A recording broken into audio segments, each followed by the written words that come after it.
se retrouve avec Olivier Bredeau, qui est médecin de la douleur, on peut dire algologue, c'est ça? Ouais, tout à fait. Quels sont les points principaux à mettre en lumière quand vous avez un patient qui arrive?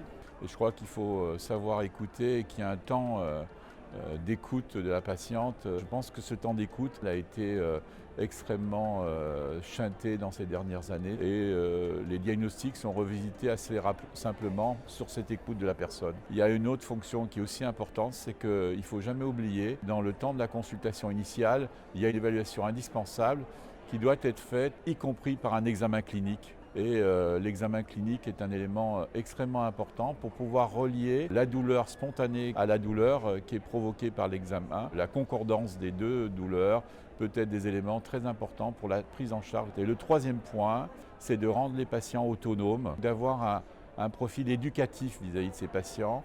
Et bien sûr, ce qui est parfois insupportable pour ces patientes, c'est d'avoir entendu « je ne comprends pas votre douleur est dans votre tête ». Sans tête, il n'y a pas de ressenti douloureux.